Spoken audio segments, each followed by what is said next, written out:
Now, Corruption Watch says the National Treasury has failed to disclose 68 million rand in fruitless and wasteful expenditure. This in relation to payments from the Integrated Financial Management System, a tool that Treasury does not use, but for which it has paid 68 million rand a year. The Watchdog says there was a dispute with the Auditor General on the matter. Karam Singh is with Corruption Watch, and he joins me now virtually just to give us more reaction to what Corruption Watch is saying. So you're saying that, they failed to disclose in their financial statement that there was this mismanagement of funds, according to the AG. So what do you think was happening here? What do you think they were trying to hide? Well, I wouldn't go so far as to say that to ascribe any motive to Treasury that they were trying to hide this. We just picked up the story from the reports from the AG that it, as a result of the non-disclosure of the 68 million rand, that for that reason Treasury is getting a qualified audit opinion. I think it's important to note that this is a story that's been around for some time, at least going back to 2020. President Ramaphosa issued a proclamation to the SIU to investigate the procurement of the information system in question. So it's kind of an ongoing story, and it is a concern, I think, for the taxpayer that Treasury is spending up to 68 million annually on a integrated financial system which it's not using. So one would like to understand better from Treasury why this is, and then also to get a better understanding from the SIU with regard to where their investigation is at and when we can expect to see some findings in this matter. I know that the Public Finance Management Act does say that the National Treasury has to disclose if things go wrong. But I just want to read, something that was written in an article in terms of what the SCOPA chairperson, Mkhuleko Hlengwa, said. He said that National Treasury didn't do anything wrong by not actually stating in their financial statement that there was this 68 million rand wasteful expenditure. He says the prescripts of law allow you to engage in the process you are in now, which was the battle between National Treasury and the Auditor General's office, right? So do you agree with him? Are you not satisfied with him saying that they didn't really do anything wrong?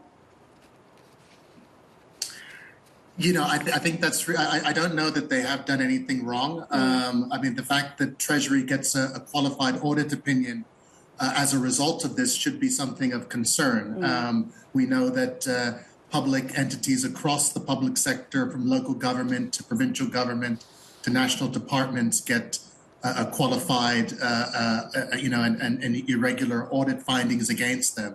I think it's important to note that Treasury is the guardian of the PFMA, of the MFMA, and that we do expect them to report accordingly when it comes to the AG. We don't want a situation where we get these kind of adverse findings against Treasury.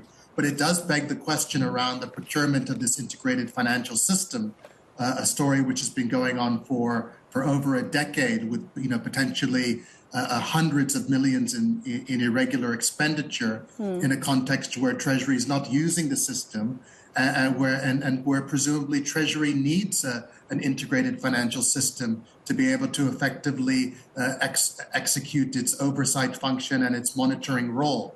So I think the tough questions that you're asking, I think ultimately need to be put to Treasury. I think we'll see more of this in terms of Treasury's engagements with SCOPA. And it would be very interesting to understand from the Special Investigating Unit where they are in relationship to their investigation of this matter. And are we anywhere closer to understanding whether this is an instance of maladministration or whether there was actual fraud and corruption in terms of the procurement processes around this system which isn't being used. Well, Mr. Singh, do you think that Parliament uses its power of oversight properly when it comes to different departments? Because, if Corruption Watch is now asking that the SIU actually let us know and give us transparency in terms of how far they are with their investigations after the proclamation from the President was signed off, I wonder if they haven't been verbal enough for you, or do you think that they actually do use their oversight powers adequately? Well, I mean, I think there are a couple of things you're talking about. One is, sort of how do we understand how the SIU executes its mandate in terms of its investigations and proclamations, and how transparent that process can be in terms of feedback on the one hand. On the other hand, you're talking about the issue of Parliament's role in terms of oversight.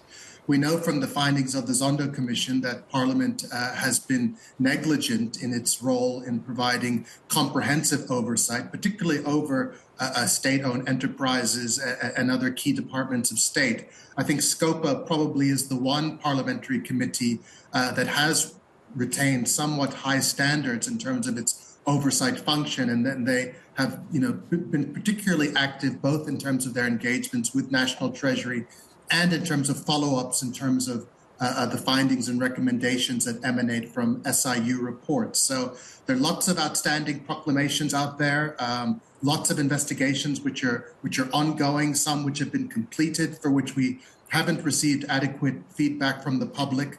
So I think one would like to see Parliament in this final year of its term, running into national elections next year, to really up its game in terms of that oversight role, in terms of engaging with the fiscal irregularities within the state in a way which is transparent and in a way in which the public and civil society and others can effectively engage with that process.